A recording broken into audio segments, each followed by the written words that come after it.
Tomo. Show us how we can configure a hunter for ideal combat conditions in Season of Dawn. This may be what your character looks like on Tuesday. Yeah, I mean, first off, I look freaking awesome. I'm a hunter. That's step one, of course. Yes. But also, like Robbie said, like even through our combat and like the action game, we want it to feel like you're evolving. Your guardian, your setup, your monster killing machine, that is evolving season over season. One of the ways we're doing that, of course, is as some of you might have read on our weekly updates, we have a solar subclass update coming with Season of Dawn. But on top of that, season over season, we're injecting new ways to play when it comes to like the artifact, changing up the mods there. So I'll dive in there real quickly. As you can see, last season it was the Gate Lord's Eye. This season it's called the Lantern of Osiris. Osiris and Saint 14 are our two main storylines, and so this is part of a storyline that will evolve over the course of this season, and you'll understand like where this kind of falls into place.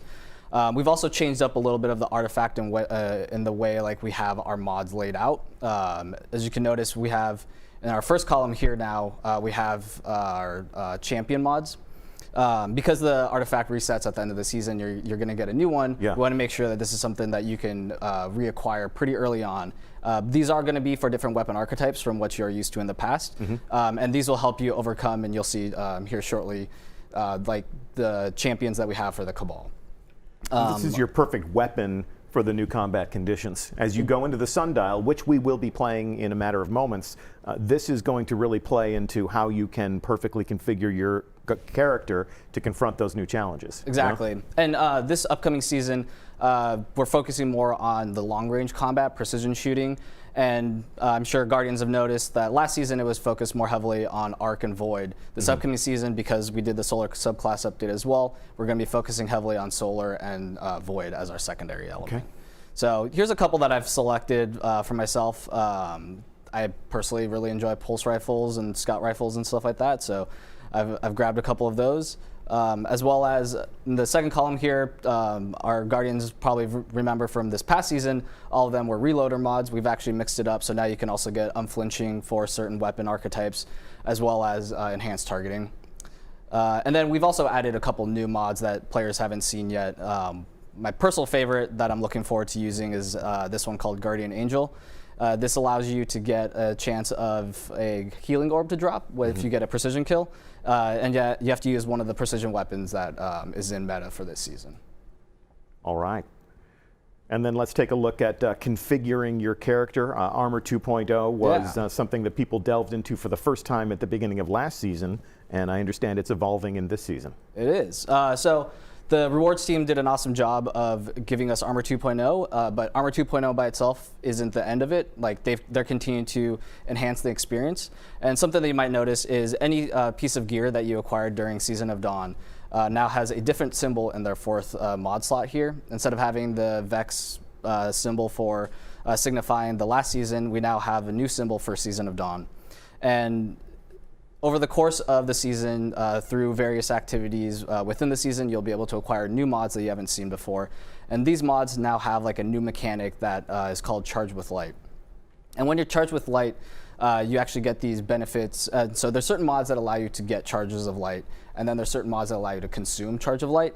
And this becomes like this new gameplay engine that actually works throughout the entirety of Destiny now. It isn't just for the Nightmare Hunts or just for the raid. So we're pretty excited for that. Fantastic. All right, what else you got for us? What else is new? All right, since I'm a hunter and I want to look cool, finishers is also a great way to look cool. Yes. So I'm going to go down to the finisher blade, and players might notice here that now you don't have just a single finisher icon here, so signifying that that is what you have equipped. Instead, now we have a new multi-equip feature. On systems, we want to continue to evolve our features and continue to make the experience better for our players. And so what multi-equip does is more or less like a playlist for your finishers. And you can have up to 9 in your bucket here, and then you can actually just do like a right thumbstick click, and then you can favorite them. And you see that little star next to that where it says legendary. Yeah. And then that allows you to actually then have those randomly be selected when you're doing finishers in the game. You want to preview one of your favorites for us? One or two of your favorites? I'm definitely going to say, since Saint 14 is coming back, everyone's going to love this one, right? You got to get that head bash. And how can we earn that one? This one I believe is on the Seasons Pass. So Yes. Yeah, it's on the Seasons Pass. As long as you get the Seasons Pass and you're playing the game, then you'll be able to earn this fairly quickly. Wonderful. And then you also have other ones that are going to be in the Eververse store. My personal favorite is this one here. Love that one. All right, so it's easy to do this to a sweeper bot tackle dummy, but why don't you give us a taste of how this stuff actually looks in the wild? Definitely. So And for that, we we're take on Mercury you live here. to Mercury, and It's a sparrow. It is. Sparrows on Mercury. Let's see your parkour skills. Ooh. Can you stick the landing? Can you stick the landing? Nailed it.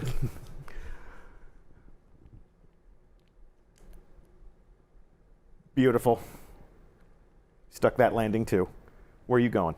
Where are you going? Oh, you're far too lethal. I'm too good. Just too good for our own good. All right, seeking targets. You'll do. Shoot him in the kneecap. You're kneecapping that guy. Oh, there's the headbutt. Beautiful. Come on. Well, this isn't your okay, dance. You want some of this? Yeah, You can he have does. some. Wonderful. All right, that all looks great. So, changes afoot. New stories, new artifact, new combat meta. Obviously, when we're telling a new story and we have new media out there, we love to watch their reactions. But when we change the way they fight, there's obviously reactions there as well. Yeah, so I think we've talked a lot about the combat. We've Look at how you are dressed for the occasion. Look at that. Lots of new gear to add to your collections. Using our developer tools, we can have this God's Eye floating through the space. You can see the gear that every player of Destiny 2 can earn as part of Season of Dawn. And then if you're a holder of the Season Pass, obviously in the premium track, you can earn these ornaments. Very Saint 14 inspired. Everyone's a knight in shining armor, and can't wait to make my warlock look that unflinchingly noble. So thanks for the preview. Before we actually activate the activity, I would like to introduce him. We're going to lay down some developer commentary while they shoot those things in the face. Cosmo, you are prepared to begin this activity. First thing that we can notice here is that we have a new landing zone for the sundial. And talk to me a little bit about the inspirations and the design motivations that went into breathing some new life into Mercury. So in Mercury, we had this really good opportunity from narrative to really clash all these different timelines. You got past, you got present, you got future, and as an artist, we wanted to see a lot of these assets again. So we just figure out how to make this as epic and as beautiful as possible. And then suddenly we had the idea why don't we just put all of them all together? And it was daunting. It was really scary because there's a lot of technical challenges. We had to go around with lighting. We had to go around with world art and just it over and over again to make sure they actually got it all working with these giant time walls and everything. But in the end, it was worth it. I'm really proud of the work we were able to do. So we're going to be fighting our way up this slope here. Yeah. Matt, the sundial is sort of emerging in the distance. This is Osiris's device that he can use to sort of control the corridors of time, all the alternate realities. What were some of the themes and what were some of the different motivations that we embraced as we created this new action for the player? Once we learned where we were going on the narrative front, Jonto, I'm so sorry, but it was obviously time cops stopping time crimes. Time cops stopping time crimes. And you can see players here. They just engaged with one of our new Cabal champions. All right, and so here is this enormous device. Thanks. What were some of the different inspirations for creating this new structure? It's pretty daunting. So for Sundial, we had to make this crazy time machine. It's super dangerous. It's trying to borrow a lot from this Vex tech, and then Osiris, this mystical arcane person's I got an idea, and he's built this crazy thing. So we had to mix a lot of these structures of this really cool visual effects language that we have for Vex, a lot of grids and stuff, and then try to immerse some of the really instrumental technical stuff that Osiris has, which is more inspired from the 18th century nautical instruments and stuff. And then we just built it, and it looks great. I love it. Really nice. So like we have set up in other activities, that was a totem they just interacted with, and that started the encounter. And it looks like they're in the future encounter here. I love this one. Yeah. So they step through an aperture into a different alternate reality, into a different timeline. And This is what could come to pass. pardon me? This is what could come to pass. What could come to pass if we are not victorious. And when they activate this activity and they step through that window, they're not entirely certain what they're going to get. Like, this can be different combinations of timelines. It's going to be different every time they access the activity, yeah? Yes, and the activity bosses will evolve. They will, week to week, they'll roll out a new one. And there's some surprises that I really wish I could talk about, but I really wish I could talk about, but I'm super excited for players to find out what it is. You know, as the season rolls on. And to your point, yeah, week over week, there will be different bosses for them to face at the end of this activity. Our enemies have some tricks up their sleeves that will be revealed and understood over time. So your first experience with the sundial will certainly not be like your last experience with the sundial, and it'll be a varied experience. So And the activity can't. You'll always complete it. It doesn't matter who you matchmake with them. So if players find themselves with you, they'll still be able to complete especially you, D. They'll still be able to complete the activity. What? Yeah. Shade. Especially guys. So yeah, the whole one of the goals for when we set this up is it's not a traditional horde mode. There are mechanics in here, and you'll find that there's a lot of different strategies you can incorporate in order to get through the activity and earn your rewards as fast as possible. Yeah, okay. And when hard mode comes out, you're gonna want to bring some friends that have, that have leveled up their artifact and gotten better mods to be able to use against. So point of order, the sundial is a 6-player match-made activity. Correct. I can bring a pre-made 6-player fire team if I want. Obviously, a team that can communicate with each other and coordinate with each other can complete this activity more efficiently, more quickly, get to that loot at the end. But in terms of hard mode, that does require a pre-made fire team. Yes. Okay. You're gonna. Just want to set those expectations appropriately for our community. So we got some big bad bosses here. I think players are gonna really enjoy the new champions. One of the big challenges you have to figure out for this particular encounter is that we have to be able to throw this ball that creates this giant laser and stuff. So happy. I'm so glad we got that in there. But one of the difficulties is that you're looking at this really bright skybox, and we had to make a laser be brighter than the sun when you're on Mercury, and that was a challenge. I'm glad we got it working, but my gosh, we had to iterate a lot on that one. Yeah. So talk to me about what the players are doing right now. They're picking up these charges. How exactly are they using these to overcome the tactical conditions So in this here? possible future, the Cabal have won. They've learned to potentially weaponize the light, and they have all their ships just in orbit, and you're basically, thematically, you're just basically saying, stop hitting yourself. You're throwing their kind of beacons. He's like, when I remember we were early in production, I went up to John, I'm like, can we get a line that says, "Idiot, start off the laser!" It just cracked me up, but I don't think we got it.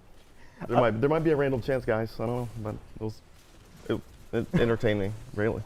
I remember in production, when you first came up to me, hey, we got this prototype working. I saw it, I was like, my gosh, how are we gonna pull this off? I'm gonna blow up the whole goddamn world with this thing.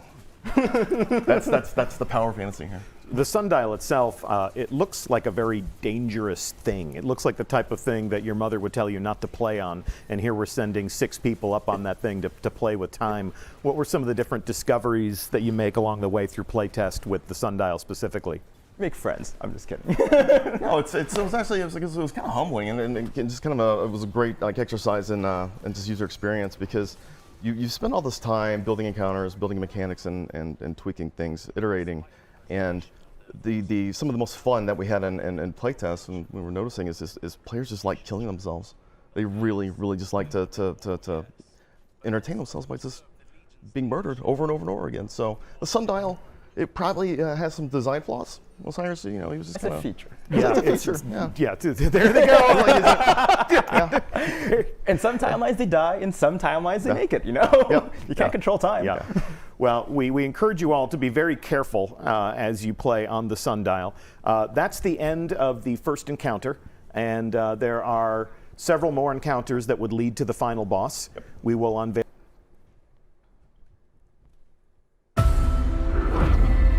You've been busy, Guardian.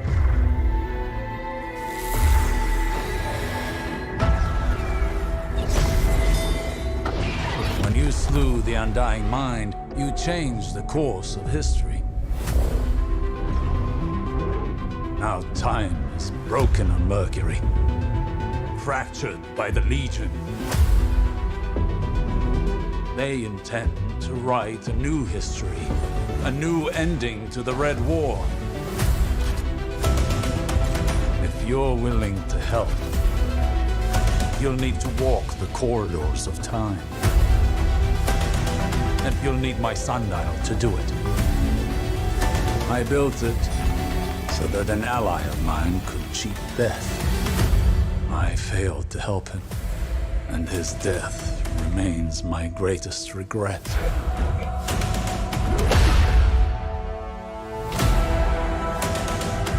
They call me the greatest titan who ever lived.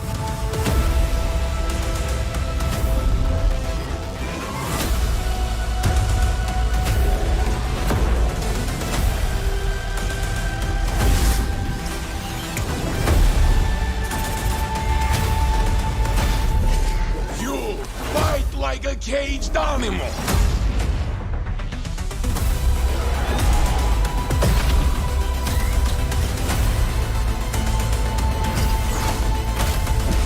Triple down! Ah, your light is savage! What? What? Seventh column! Bring the sky down upon them.